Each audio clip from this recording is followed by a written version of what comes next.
Молох, Мелех, Молех. Переводится с иврита как «царь». Но по более древней устаревшей версии это название семитского божества демона, требующего человеческих жертвоприношений. По новым представлениям, название даже самого ритуала жертвоприношения. Поклонение Молоху отличалось принесением детей в жертву через сожжение. Считается, что это почитавшееся в Эрец-Исраэль, Ханаане, Финикии и Карфагене божество, которому приносились человеческие жертвы, особенно дети. Это божество отождествлялось с аммонитским Милком, божествами, в именах которых есть корень Мик, что переводится как «царь», который упоминается в Ветхом Завете, как правило, в связи, опять-таки, с жертвоприношением детей. Культ имел свои древние месопотамские корни.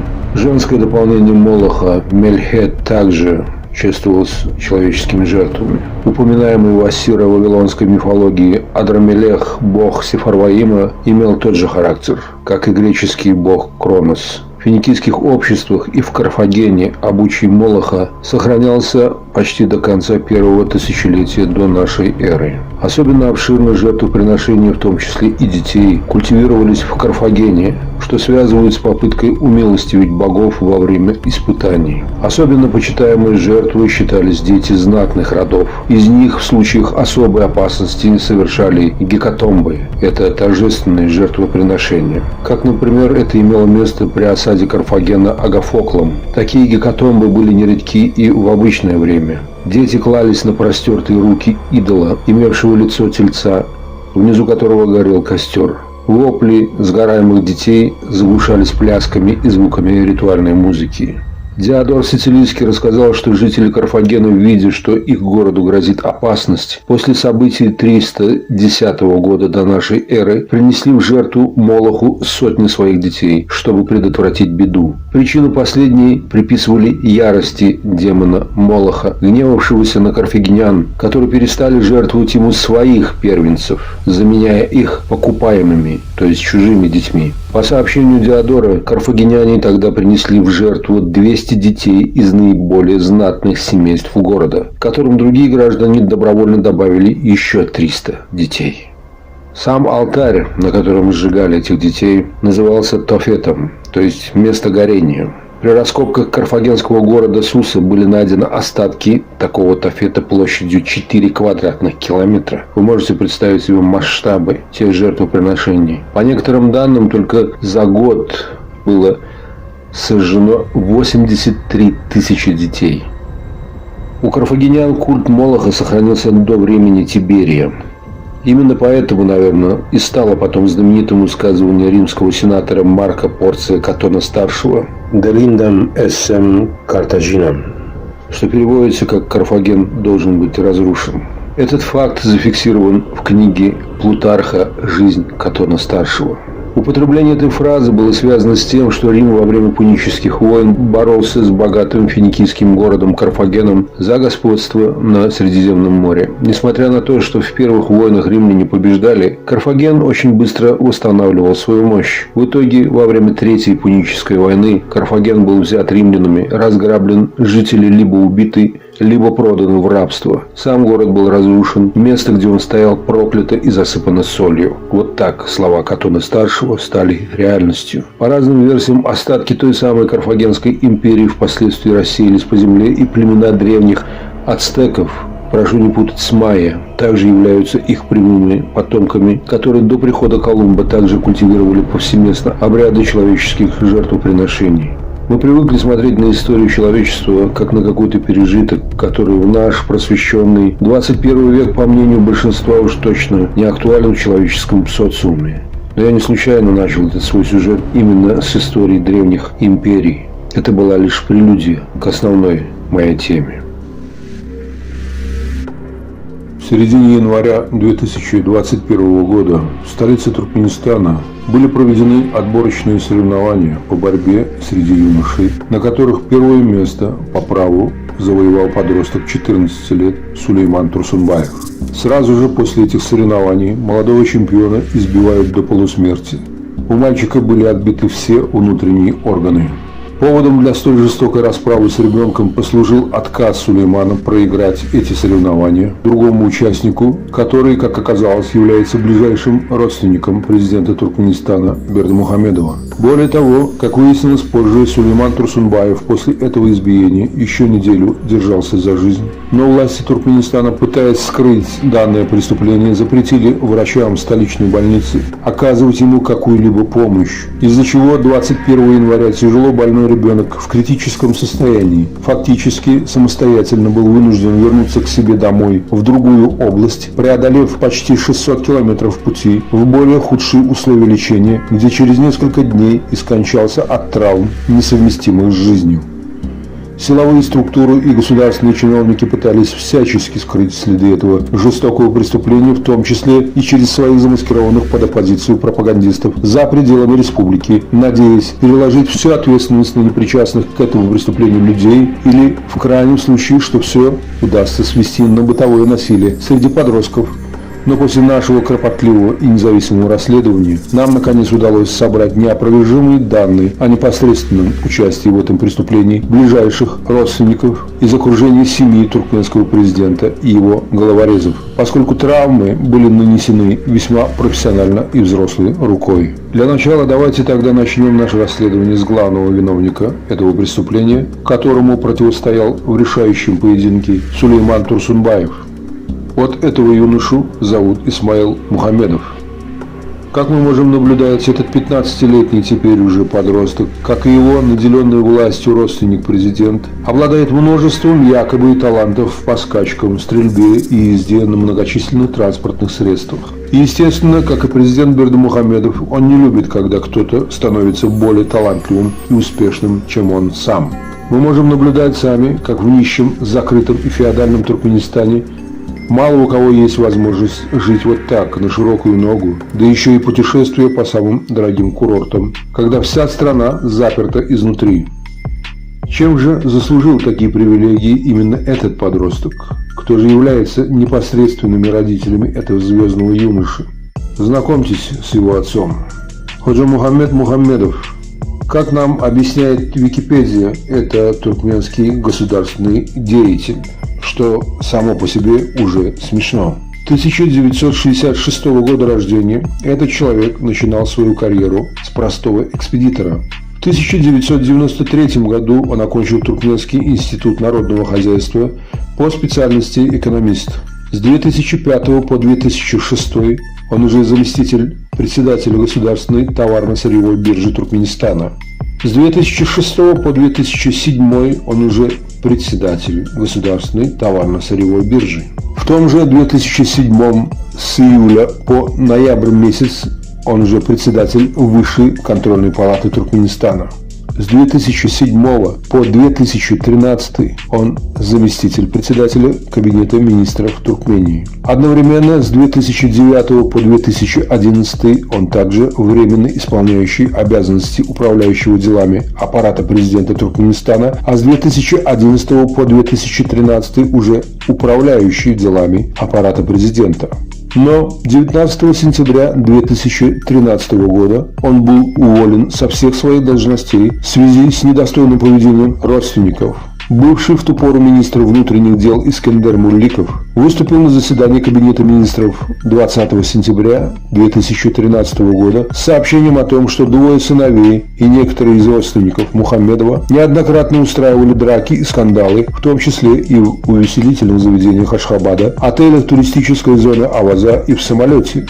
Но несмотря на эту опалу, Мухаммедову позже удается удачно пристроить свою дочь, отдав ее замуж за ближайших родственников из окружения семьи туркменского президента. Самое интересное в биографии этой семьи заключается в следующем. Как сообщили нам источники, хорошо знакомые с его прошлым, в свое время Мухаммедов был простым директором или, проще говоря, смотрителем одного из торговых рынков столицы, по которому он рассекал в шлепанцах и дутых трико. Столь стремительные карьерные метаморфозы данного персонажа связаны с тем, что старший брат Ходжи Мухаммеда по имени Танргули, как и он сам в свое время, весьма тесно сотрудничали с криминальными авторитетами Туркменистана, которые позже, благодаря предательству Танргули Мухаммедова были расстреляны по приказу бывшего президента Ниязова. То есть свои крысиные жизни они обменяли на чужие. На данный момент известно, что Ходжа Мухаммед Мухаммедов вместе с племянниками президента смогли прибрать к рукам почти все сферы бизнеса, торговли и природных богатств в стране. Также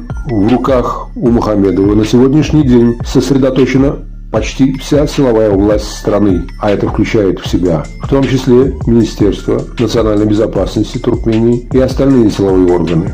В отличие от настоящих бизнесменов, эта семейка не утруждает себя какими-либо законами или правилами, а просто тупо ворует национальное достояние республики и вывозит миллиарды за пределы страны. Более того, в самой республике многие из них прославились еще и тем, что безнаказанно и жестоко насилуют понравившихся им девушек и женщин, доводя их до самоубийства или просто убивая непокорных, а также тех родственников, кто решился заступиться за честь своих дочерей, сестер и жен. С таким же наслаждением эти нелюди расправляются с любыми несогласными или талантливыми людьми нашего государства. Благодаря усилиям криминального клана Бердымухамедовых и Мухаммедовых на сегодня народ Туркменистана дошел до своей крайней точки нищеты и бесправия на своей же собственной земле. Из-за отсутствия работы и элементарных демократических свобод более 55% туркмен сегодня вынуждены подрабатывать за рубежом, чтобы хоть как-то прокормить свои семьи. И при этом почти никто не имеет возможности въехать или выехать из республики, поскольку цена взятки за право выезда из страны колеблется от 10 до 20 тысяч долларов, что при зарплате $50 в месяц является для многих неподъемной. Сам президент Бердымухамедов также делает все, чтобы скрыть истинное положение дел в стране по коронавирусу, хотя по поступающим из Туркменистана сведениям, каждый день от пандемии умирают сотни людей. И хотя международные гуманитарные организации пытаются оказать всяческую помощь туркменской нации, но все благотворительные пожертвования уходят в карман семьи президента, поскольку сестра Бердымухамедова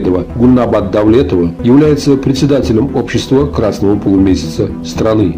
Более того, даже те, кому повезло получить вакцину от коронавируса, в один голос заявляют, что данная вакцина является неизвестного и сомнительного производства, которую испытывают на людях в полевых условиях, и от которой умирает не меньше людей, чем от самого коронавируса. По сути, на сегодня в Туркменистане имеет место необъявленный и скрытый геноцид туркменской нации, который постепенно и неуклонно ведет к истреблению туркменского народа. И если мировое сообщество будет и дальше закрывать глаза на данные факты, то в самое ближайшее время туркмены навсегда перестанут существовать как нация. Вот этот талантливый и достойный ребенок был гордостью и надеждой своего народа. И единственная его вина была в том, что он был лучшим и первым по праву от Бога. Исмаил, я уже обращался к тебе на туркменском, но сейчас хочу также обратиться к тебе и на русском языке, чтобы каждый понял смысл моего обращения к тебе. По факту получается, что вот этот вот пацан, не имеющий и 1/1000 твоих возможностей и привилегий, но имевший талант от Бога и дух настоящего воина, тем не менее просто пришел и сломал тебя на ковре, как кролика. Он победил тебя достойно и по-мужски, но вместо того, чтобы также по-мужски принять это поражение, ты опустился до позорной мести и руками своего паршивого лизоблюда тренера Сохбета Чарьярова ты таким образом решил избавиться от виновника своего позора. Мы теперь прекрасно знаем, что именно это животное забило мальчишку до смерти. Сохбет, если бы в твоей тупой голове был хотя бы малейший просвет интеллекта, то ты бы понял, что все твое зло в итоге вернется к тебе самому, но через твоих же детей. Хотя лично я не желаю им зла, поскольку ребенок не виноват, что его отцом является такой моральный урод, как ты. Но у Всевышнего свои законы, и я видел в жизни много примеров, когда он брал свою плату с людей, самым дорогим, что у них в этой жизни было. И если для тебя твои дети значат хоть что-то, и если ты, конечно, испытываешь к ним хоть малейшие чувства, ты можешь, наверное, сам хотя бы представить, какую плату он возьмет с тебя. Ты, конечно, можешь с усмешкой наплевать на Божьи законы, но от этого он не перестанет существовать. И я более чем уверен, что очень скоро ты и тебе подобные будете отвечать перед ним и рыдать кровавыми слезами за все свои преступления. А что касаемо тебя, Исмаил, то ты сам как думаешь вообще? Насколько после этого ты имеешь право называться мужчиной и тем более спортсменом? Насколько реальными и достойными после этого можно считать все твои достижения в любой области твоих интересов?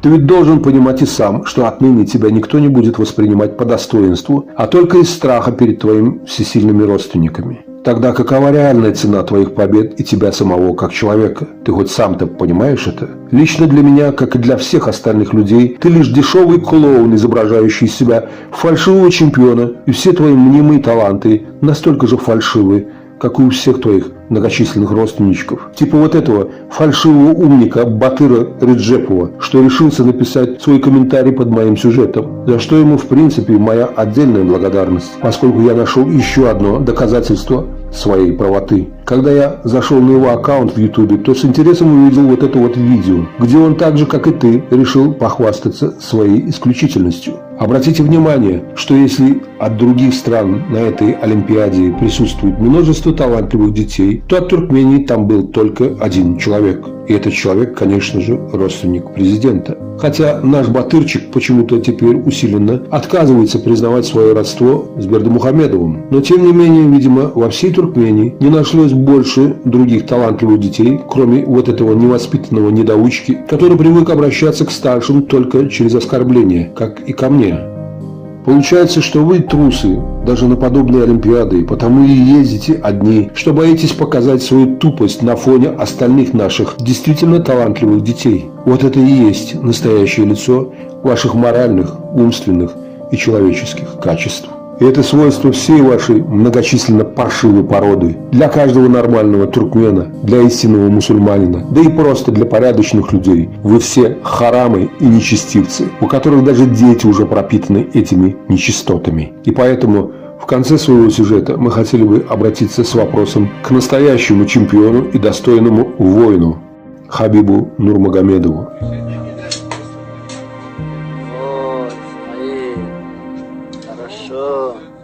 Мы знаем о твоей дружбе с этим семейством и близком знакомстве непосредственно с Исмаилом Мухамедовым и племянниками президента. Ассаламу алейкум, Кемаль. Как дела, брат? Как здоровье, как семья? Иншаллах, скоро приедем в Туркмению. Хабиб, попробуй сам себе ответить на простой вопрос. Может ли красить достойного мужчину и человека дружба с такими отморозками и негодяями? Мы понимаем, что деньги не пахнут, но ведь и ты должен понимать, что все твои заслуги и звания, добытые в честных поединках, ты своими же руками меняешь на позор и бесславие, даже просто подавая руки таким ничтожествам и отморозкам. Ты ведь должен понимать, что не имея своей популярности, ты был бы для них таким же червем и жертвой, как весь наш народ. Подумай сам, что для тебя важнее в этой жизни, твоя честь или фальшивая дружба с такими негодяями. Выбор за тобой, и мы бы очень хотели, чтобы этот сюжет ты увидел бы собственными глазами и сделал свой вывод, поскольку любое зло в итоге имеет свой бесславный конец, а вот запачканную репутацию отмыть порой невозможно. Тебе потом с этим жить и отвечать перед собственными детьми, но в особенности перед взором Всевышнего. Как я и говорил в начале этого видео, я не случайно начал с империи Карфагена и цивилизации ацтеков. Несмотря на весь прогресс человечества, мы и сегодня, к сожалению, можем наблюдать отголоски того древнего атавизма и дикости человеческой натуры. Казалось бы, в наш просвещенный век технологий и невероятных открытий уже даже среди животных стали возможны ступени трансформации и роста разума и их мышления. Но вопреки всем законам природы и здравого смысла мы можем также наблюдать и регресс самого человека разумного обратно в первобытное состояние. Обратите внимание на их аккаунты и предпочтения в сети. Еда, роскошь и беззаботная жизнь путешественников. И ни у кого из них ведь вы не увидите упоминаний о культуре, литературе, искусстве, хотя многие из сильных мира сего отдают предпочтение в первую очередь именно уважению и почитанию духовного и нравственного начала человека. Говоря о сильных мира сего, я в первую очередь имею в виду тех людей, которые достигли всего благодаря своему уму, знаниям и благодаря своему вкладу в копилку человечества. Как оказалось, быть человеком – задача трудная и одновременно невероятно простая, если крепко и правильно усвоить некоторые простые законы Вселенной. Например, что наличие денег не всегда означает наличие ума. Наличие власти никому не дает права на вседозволенность. Наличие армии подхалимов никак не означает наличие вашего достоинства и уж тем более уважения к вам. А что касаемо Туркменистана, то по факту на сегодня мы имеем несколько обширных, плодовитых племен неандертальцев с уровнем мышления инквизиции и образом жизни гопников или попросту грабителей в малиновых пиджаках. То есть налицо наличие нового подвида получеловека-полумонстра с таким же половинчато-животным мышлением, который теперь и размножаться начал себе подобными. Знаете, мне искренне жалко ваших детей. Вы думаете, что делаете для них добро, но на самом деле вы уже приготовили их к жертве на тафете. И я вижу, что многие из вас и сами этого пока не понимают. Мне реально искренне жаль ваших детей, хотя бы потому, что пока ведь они и сами не понимают, в какой соблазн и грех вы их всех уже ввергли, еще не окрепших и даже еще не родившихся в том числе. Мне искренне жалко и детей тех, кто сейчас за определенную плату или другие шкурные выгоды защищает власть имущих и также топчет свой народ. Я ведь не случайно упомянул имя Молоха. Независимо от того, во что вы верите или не верите вообще, никто из вас не сможет отрицать наличие во Вселенной какой-то другой, неизвестной нам силы. Стало быть, признавая подобное, мы должны отдавать себе отчет, что любая сила должна действовать по определенным законам Вселенной с соблюдением соответствующего равновесия этих сил. Вы ведь помните законы физики? Если где-то убыло, то где-то обязательно прибудет. И этот процесс никогда не будет стабильным, пока тот, кто нарушил это равновесие, либо его сам не восстановит, либо сам же от него не пострадает. И если оглянуться в историю, то мы прекрасно все поймем, что этот механизм всегда работал исправно и без сбоев. И многие судьбы потомков большинства полоумных диктаторов и преступников тому также очень хорошее подтверждение. И что-то мне подсказывает, что в очень скором времени и вам, как в Карфагене, придется платить по счетам демону Молоху. И в этот раз чужими жизнями откупиться уже не получится. И жизнь, и судьба Сулеймана Турсунбаева, и те самые 28 детских жизней, которых в феврале 2014 года в Марынском вилаяте во время чествования президента Бердымухамедова насмерть задавила его же собственная охрана. Они также ждут своих ответчиков и справедливого наказания для преступников. Себя-то многие из вас уже спасти не могут, но если ваши же дети для вас хоть что-то значат, то подумайте об их будущем. Не думайте, что они будут удачнее предыдущих, таких как потомки Каддафи, Саддама Хусейна, Гитлера, Сталина, Брежнева, Чаушеску и других. Но в эту кассу каждый из нас будет платить по общему тарифу. И никому из вас не под силу это изменить. Всевышний не берет взяток и не подвержен соблазнам, как мы. Когда же вы это поймете? На могилах или искалеченных судьбах ваших же собственных детей? Поэтому мы обращаемся к каждому жителю планеты Земля, кто живет и руководствуется нравственными, божьими и общечеловеческими принципами. Кто узнал этих молодых людей в этом видеосюжете, внимательнее всмотритесь в эти лица. Запомните, каждый из них – это плоть и кровь той диктатуры, которая убивает наш народ и наше будущее поколение, наших детей. Пожимая им руки, вы прикасаетесь ко всему грязному и нечестивому, что смог когда-то придумать дьявол. Прикасаясь к ним, вы сами становитесь частью этого греха и той грязи, что сидит в них уже с рождения. Поэтому мы призываем всех, давайте сообща устроим им бойкот, чтобы никому из них не было покоя среди нормальных людей. Публикуйте их снимки для общества, покажите их лица другим и проявите им свое презрение. Это лишь самое малое, чем вы можете помочь нашему многострадальному народу. И что мы все можем сотворить сообща ради самих же себя и ради нашего же будущего. И этому есть простое решение. На сегодня любая сила опирается лишь на деньги, и без них любая сила ограничена в своей жизнедеятельности. И чтобы эту силу заставить подчиниться общепринятым правилам, достаточно просто отключить их на время от этой общей системы финансовой деятельности. Посмотрите сами, как простой гражданин своего государства может заставить подчиниться взорвавшихся отпрысков диктаторов. И обратите внимание, они все также готовы подчиняться, но почему-то в своей собственной стране они ни во что не ставят собственные законы и, стало быть, собственных граждан. Поскольку случись подобное в Туркменистане, то этого человека там же забили бы насмерть. И если они не понимают другого языка, тогда давайте разговаривать с ними на доступном для них, для их мозга, финансовом, юридическом и санкционном языке. Мы все понимаем, что каждая нация сама принимает решение на самоопределение будущего своей страны. Нынешний преступный режим Бердымухамедова лишил лишил нашу нацию даже возможности этого выбора. Поэтому мы обращаемся ко всем на этой планете от имени всей нашей нации и просим мировое сообщество помочь туркменам всего мира провести общенародный и общенациональный референдум о смене власти и формы правления в Туркменистане. Во избежание силового давления и запугивания населения мы хотим, чтобы этот референдум освещался как можно шире и проводился с участием всевозможных международных наблюдателей и других политических сил. Мы хотим равноправия, мы хотим справедливости и мы хотим будущего для наших детей. Помогите нашей нации избежать истребления.